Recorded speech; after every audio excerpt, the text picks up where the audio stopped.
Hi, thank you for joining us as we explore how children learn about new food and how we can help support them along the way. Children learn about food by first being comfortable with it in their own space.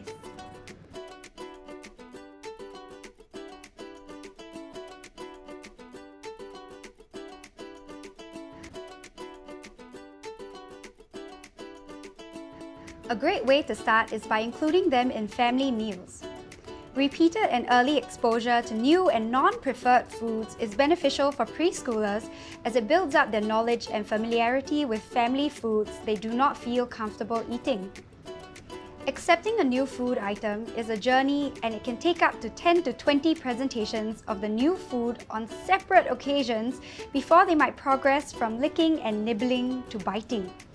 It is similar to how you may have some foods that you did not want to eat as a child but will do so now as an adult. To create a positive environment for food interactions during meal times, it's important to let children set the pace for how much they want to learn about foods. There's no pressure for them to taste or eat the new food or non-preferred foods. We can do this by ensuring that each meal has a familiar food from each food group, a separate learning plate where they can place a chosen new or unfamiliar food item to learn about. This food can be a food item that the rest of the family is eating. The learning plate can be as small as a saucer, with the chosen food item for exploration being as little as a quarter teaspoon, depending on the child's comfort level. Children can decide how much food they want to explore, and it can start with just one food item. The goal is to keep the experience manageable and positive for them. The learning plate should be paired with small spoons, forks, food picks that are separate from the utensils used for their main meals. These tools are for them to interact with their non-preferred foods if they are uncomfortable with using their hands to start. Instead of asking your child to taste a new or non-preferred food, encourage them to explore it with tools or their hands, just like little explorers or scientists. Allowing them to explore with tools or hands is a great first step. It helps them learn how the food feels and what happens when they bite into it. It's similar to how we might cut open an unfamiliar dumpling to see what's inside before we decide to try it. The language we use can help our children see new and non-preferred foods differently. Role-playing as explorers or food scientists also helps children reframe and make it a play activity instead of a dreaded task. The selected food can also be cut and shaped to create food art, as they can pretend to be explorers or scientists on a journey to discover new art materials. To encourage interactions with the new food, we can first get them to explore food using their sense of touch, smell, and sight, as these are less invasive than tasting. Touching foods help prepare our mouths for what we can expect when we place the food item in our mouths. It is still a daunting task for children, and offering a utensil to separate their hands from the food may be what they need to build their familiarity and confidence. For 4 to 5-year-old preschoolers, start by inviting them to help serve the new foods to others in the family. After that, encourage them to spoon the food they want to explore onto their learning plate. For 5 to 6-year-olds, you can take it a step further by involving them in the food preparation process. When they help with cooking, they can touch and interact with the food without any pressure to taste it. They can also observe how food changes during the cooking process, making it a fun learning experience. These activities will naturally expose your child to the smells of food.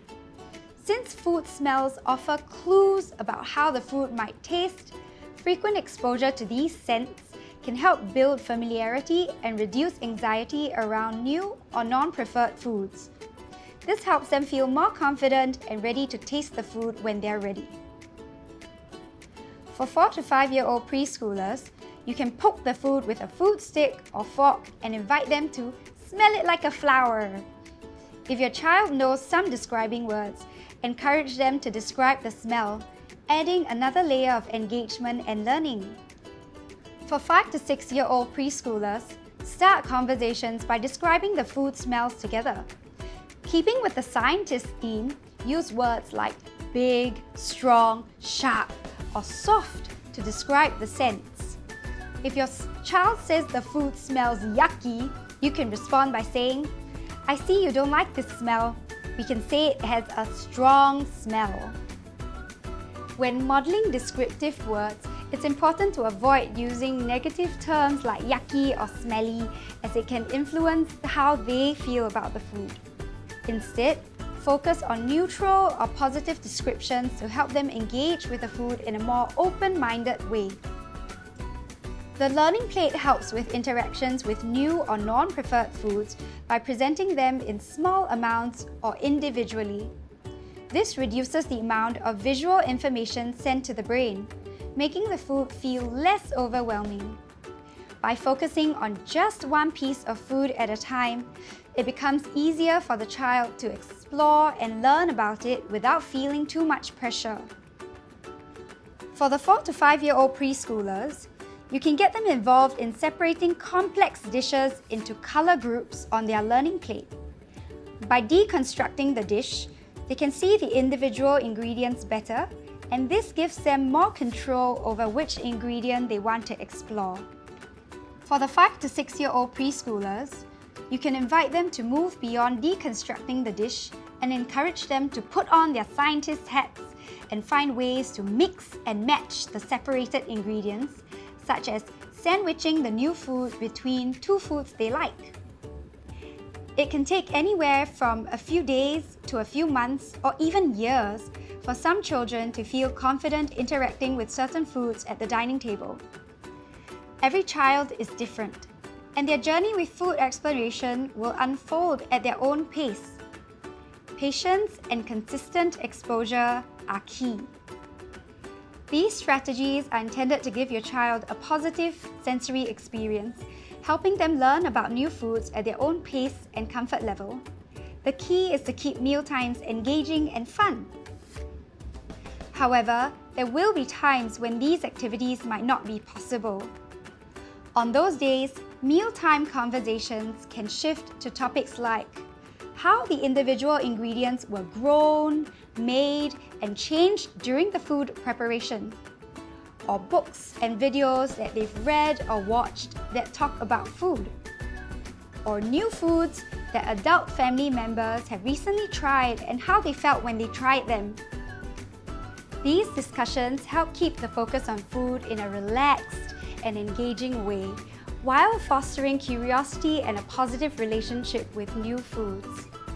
If you're experiencing difficulties feeding your child, discuss this with your child's pediatrician and consider seeking professional help at the NUH Pediatric Feeding and Nutrition Clinic.